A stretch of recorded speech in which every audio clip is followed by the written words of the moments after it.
Merhaba arkadaşlar. Gelin dizisi final bölümünde neler olacak?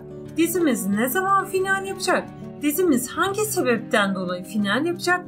Gelin dizisi yerine yeni bir dizi mi gelecek? Melih ve Sinem aşkından herkesi mutlu edecek haberler nelerdir? Hepsini sizlere bu videoda açıklayacağım arkadaşlar. Hemen final bölümüne geçelim.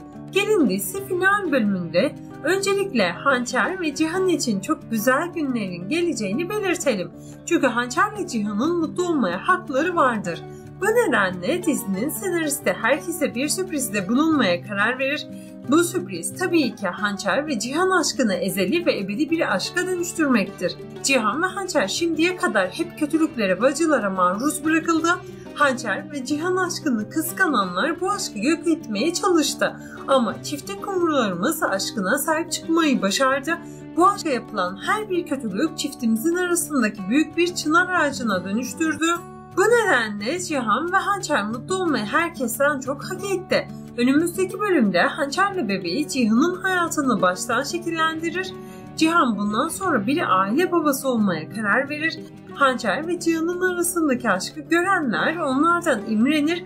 Hançer suya susamış bir ceylan gibi pınarı olan Cihan'a kavuşur. Ayrıca önümüzdeki bölümde dizideki tüm kötü karakterler cezasını bulur.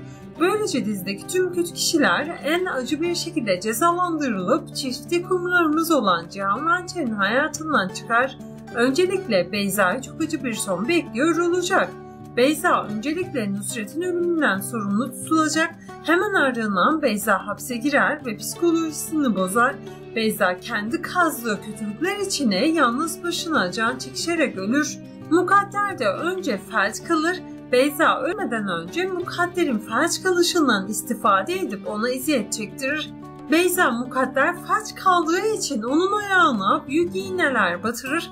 Ayrıca Beyza Mukadder'in saçlarını yolup onu tokatlar. Mukadder kendi içinde hapsolup Hançer'e çektirdiği tüm acıların bedelini öder. Cihan ve Hançer'e kötülük yapan herkes hak ettiği gibi layıkıyla cezalandırılır. Ama bu ihtimali de unutmayalım.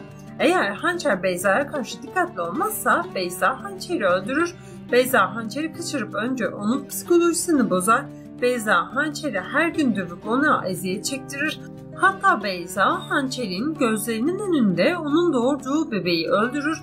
Hançer de bebeğinin Beyza tarafından öldürüldüğü manzarayı görünce çıldırır. Hançer bebeği öldüğü için bebeğini kucağına alıp ormanda gezer. Hançer Beyza yüzünden aklını kaybedip yollarda gezer. Hançer'i tesadüfen gören kişiler ona yardım edip Cihan'a haber verir. Ama Cihan Hançer'e yetişemeden Hançer kendi canına kıyar. Çünkü Hançer bebeği öldüğü için yaşamak istemez ve kendisini denize atar. Cihan da hem acılı bir babaya hem de Leyla'sını kaybetmiş Mecnun'a dönüp çöllere düşer. Ama tam tersine senaristimiz olan Nazmi Yılmaz hepimize bir sürpriz yaparsa böyle bir şey olmaz. Hatta Hançer ikinci bebeğine hamile kalıp bir bebek daha dünyaya getirir.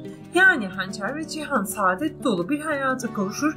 Melih ile Sinem sonunda kavuşup hasret giderir. Sinem de Melih'in destekleri sayesinde büyük bir dönüşüm geçirip bir iş kadınına dönüşür.